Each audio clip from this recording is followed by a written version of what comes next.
성경은 일관되게 외적인 조건으로 사람을 판단하지 말라고 우리에게 누누이 가르쳐주고 있습니다. 그러나 외적인 조건으로 사람을 평가하는 일은 인류 역사상 단 한 번도 사라진 적이 없습니다. 그렇게 말씀을 해도 사람은 외모로 판단합니다. 사무엘상에도 보면은 사람은 외모를 보거니와 나 여호와는 중심을 보신다고 말씀하고 계세요. 자, 사람을 외모로 평가하는 이 일은, 이러한 현상은 하나님을 믿는 하나님의 백성과 이스라엘 내에서도 마찬가지였습니다. 자, 외적인 조건이 좋은 사람의 말은 우리가 쉽게 받아들여집니다.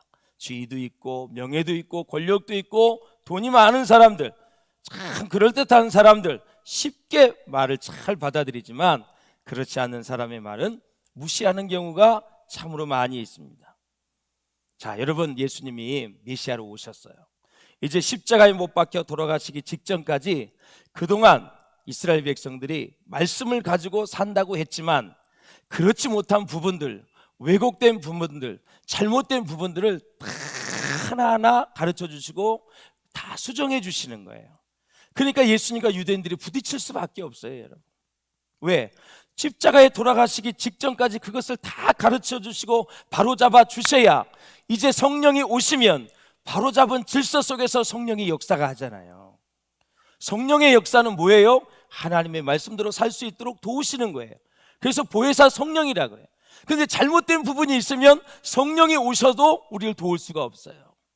진리의 말씀을 제대로 알고 성령을 받아야 그 말씀이 내게 능력이 되는데 이스라엘 유대 백성들은 잘못된 부분이 너무 많아.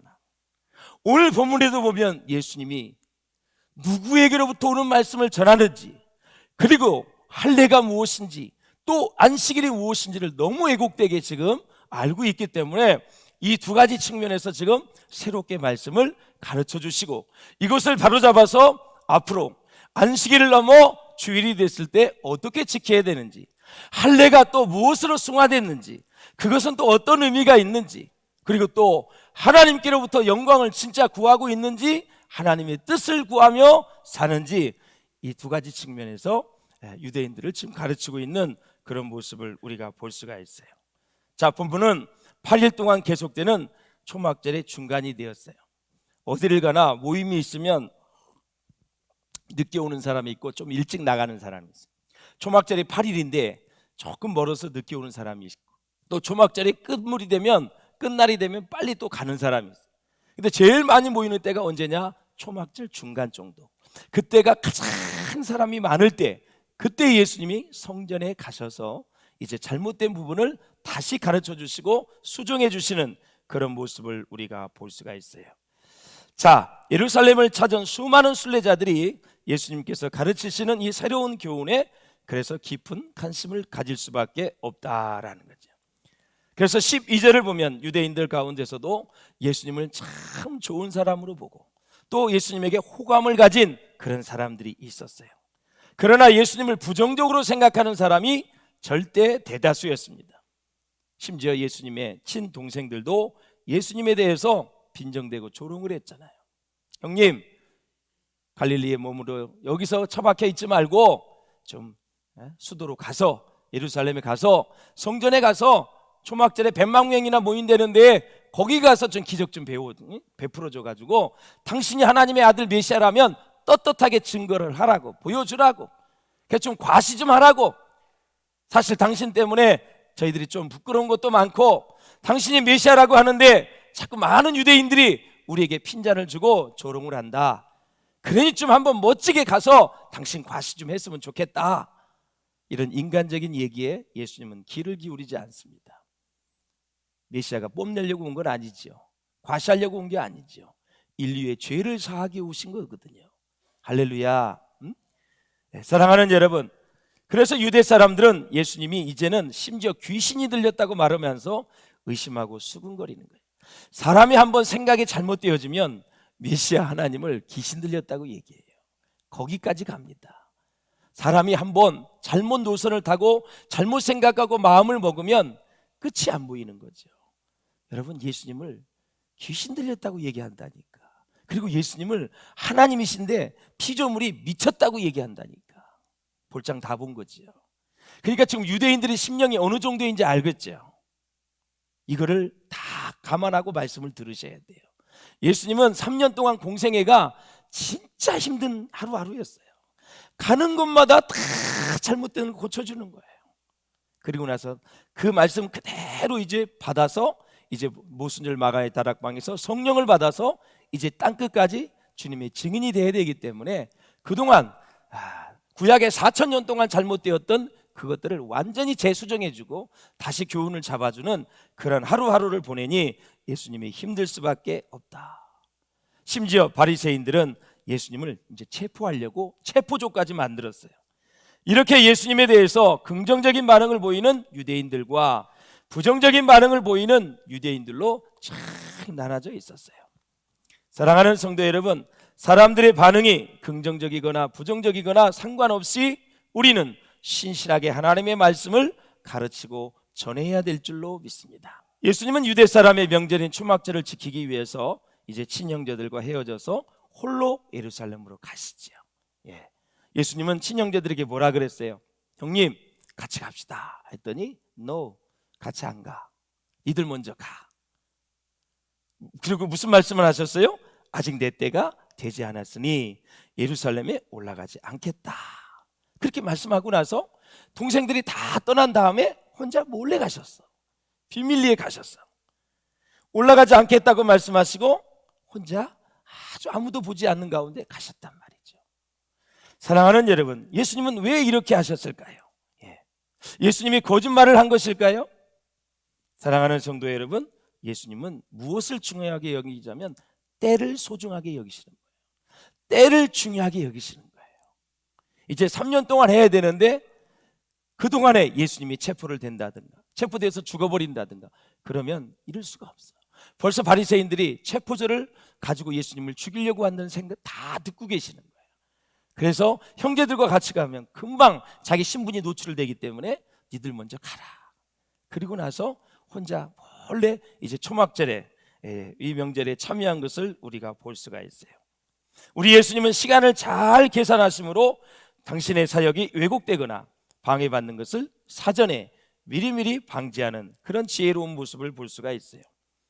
그래서 예수님의 시간의 선택은 정말 이르지도 않고 늦지도 않는 가장 알맞은 시간에 예루살렘에 올라가셨다라는 것입니다.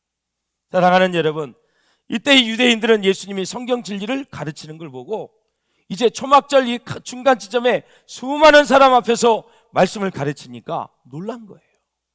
아니, 배우지도 않는 사람이 어떻게 저렇게 잘 가르치나 정말 놀랄 정도였었어요. 15절을 한번 보실까요? 15절 시작. 유대인들이 기여겨 가로되 이 사람은 배우지 아니하였거늘 어떻게 그를 아느냐 하니 그랬습니다. 우리 예수님은 공식적인 교육을 받지 않았어요. 오늘날로 말하면 학위도 받지 못한 가짜 박사예요. 전혀 정식적인 교육을 받은 적이 없어요. 특히 유대인들은 어떤 진리를 혼자 배운다는 것을 절대 인정하지 않습니다. 독학을 했다? 이런 거 절대 인정하지 않습니다. 반드시 어느 선생의 문화에 들어가서 사사를 해야만 인정을 해 주었어요. 마치 바울이 가말리아 문화의 그 밑에서 공부를 한 것처럼 당시 최고의 지성인이 가말리아였었어요. 그 사람 밑에서 사사를 한 거예요. 그래서 사도 바울이 내가 육신에 자랑할 것이 있다면 나는 학벌로서는 최고다 이거죠. 그리고 바울이 또 부자였었어요. 그리고 로마의 시민권을 가지고 있는 사람이었었어요. 어떤 면을 보다 바울은 어떤 사람들을 건들 수가 없었어요. 지성인 중에 지성인이었다라는 거예요. 그래서 당시 유대인들은 학벌에 대한 선입견을 다 가지고 있었어요. 어떤 랍비에게서 배웠는가가 가장 중요했고 그것이 바로 서로를 평가하는 중요한 기준이 되었다. 그래서 동그랗게 모여서 회의를 할 때 자, 자기소개하겠습니다. 그러면 저는 가말리엘, 너는 누구? 그러면 거기서 서열이 딱 정해집니다. 그래서 가말리엘 문화생이 가장 으뜸이 되는 거죠. 사랑하는 여러분, 세상의 진리는 사람에게 배우지만 하나님의 진리는 하나님으로부터 배워야 될 줄로 믿습니다. 예수님은 당신의 가르침이 어디에서? 하나님에게서 왔다고 말씀을 하는 거예요. 예수님의 가르침이 하나님의 뜻을 담고 있다라는 그런 말씀입니다. 그 예수님은 이렇게 말씀하세요. 스스로 말하는 자는 자신의 영광을 추구하지만 하나님의 가르침을 전하는 자는 하나님의 영광을 추구하기에 참되다. 그리고 그 속에는 오늘 본문의 말씀처럼 불의가 없다. 자, 사랑하는 여러분, 사람들은 예수님의 가르침보다 여전히 예수님의 배경을 주목을 했어요.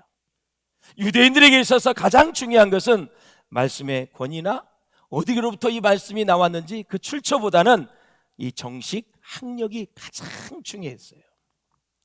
자, 예수님이 많은 메시지를 전했습니다. 그러니까 메시지를 들어보니까 흠잡을 데가 하나도 없는 거예요. 구약의 말씀에 너무너무 정통해요. 12세 때 예수님이 여러분 명절에 올라가서 남아서 성전에서 가르칠 때 예수님이 따라온 줄 알고 그냥 막 먼저 갔는데 뒤를 돌아보니까 예수님이 안 와. 어디 갔나? 되돌아가서 봤더니 성전에서 많은 유대인들을 향해서 말씀을 가르치고 있는 거예요. 그때 놀라운 역사가 일어났죠. 그러니까 들어보니까 예수님의 메시지를 들을 때 단 한 건도 흠잡을 데가 없어. 그러니까 메시지를 공격하지 못할 때 사람들은 메시지를 전하는 메신저를 공격하는 모습을 보게 됩니다. 예수님의 말씀에 아무 흠이 없으니까 이제는 그 말씀을 전하는 메신저, 예수님을 인신공격하는 그런 모습을 우리가 볼 수가 있어요. 자, 오병이의 기적을 일으켜 주셨어요. 풍랑을 잠잠케 했어요. 병자들을 다 고쳐주셨어요. 죽은 자를 살려주어도 여전히 유대인들은 예수님을 공격합니다.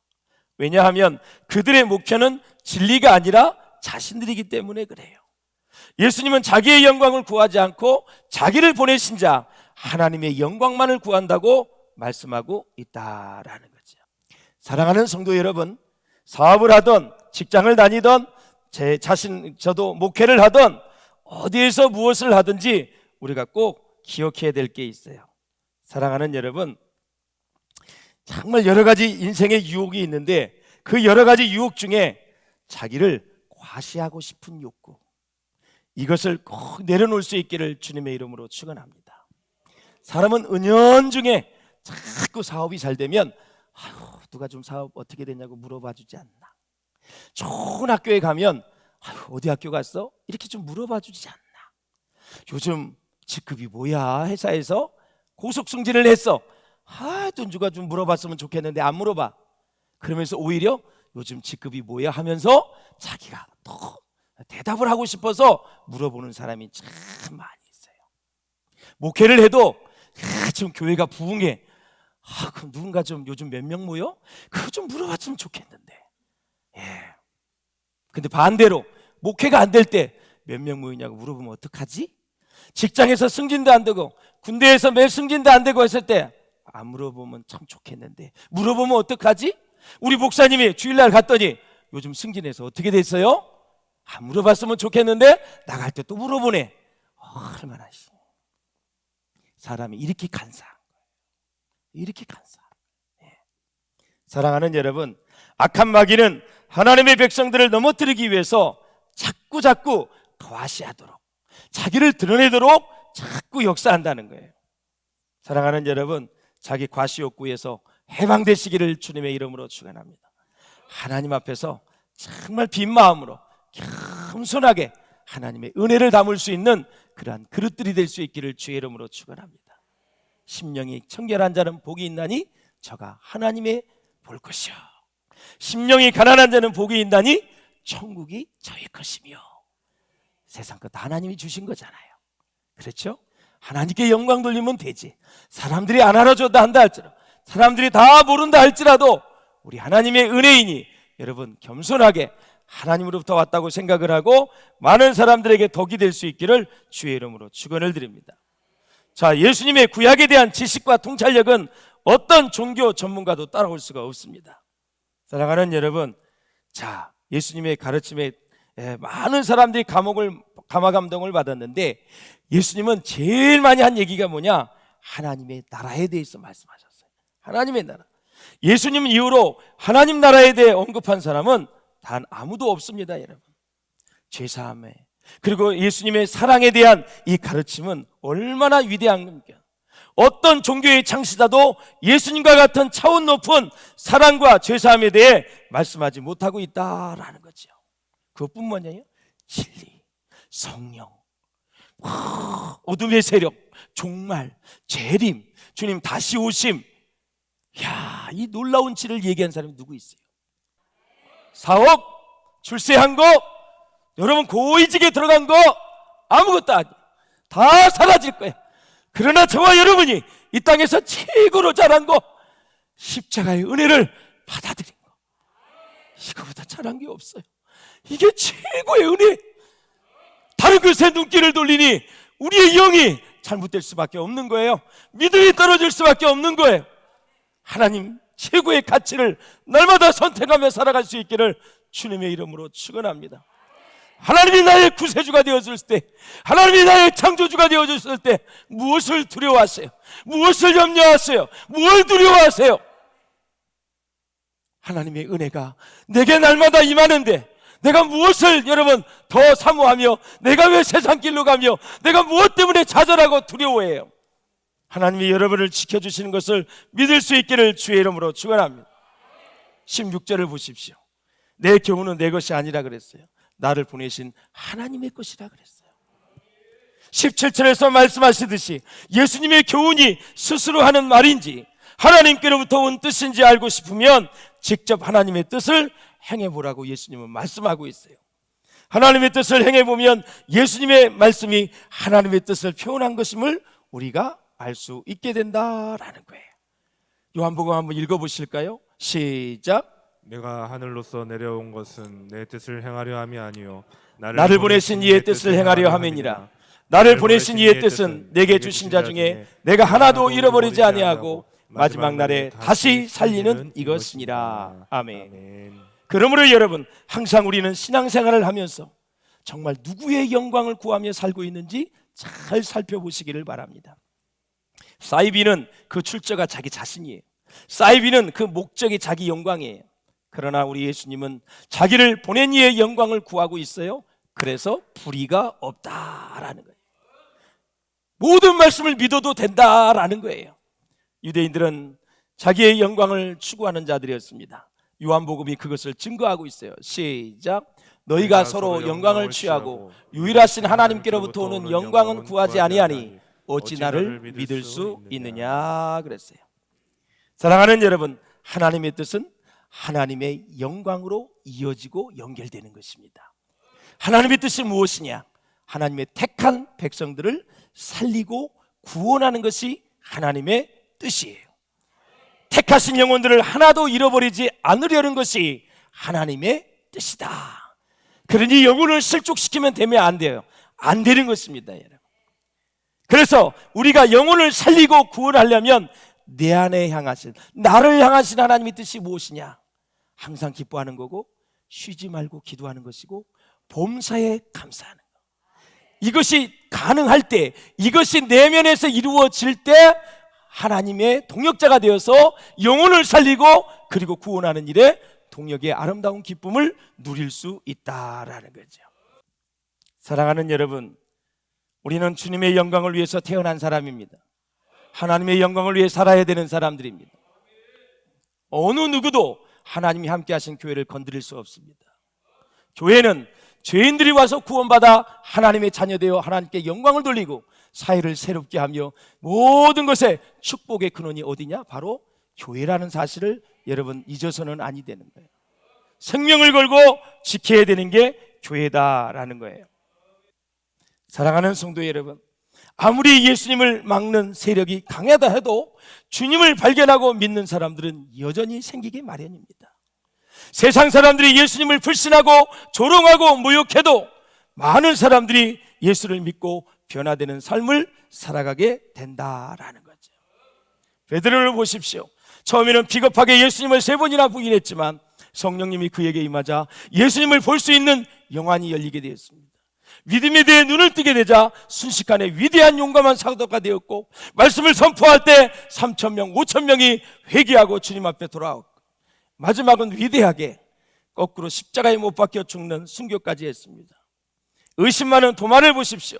부활하신 예수님을 만나자마자 예수님은 나의 주가 되십니다. 나의 하나님이 되십니다. 고백을 하는 것입니다. 이뿐입니까? 어거스틴, 루터, 칼빈 다 마찬가지입니다. 존 웨슬레는 어떻습니까? 미국을 갔다 오다가 바다에서 풍랑을 만났습니다. 모라비안 교도들이 그곳에서 하나님을 의지하고 구원의 확신을 가지고 저 천국을 바라보며 기도하는 모습을 보고 그는 회개했습니다. 돌아와서 올드스게이트에서 다시 기도할 때 성령을 체험하여 타락한 영국을 구원하는 데 위대하게 사용된 줄로 믿습니다.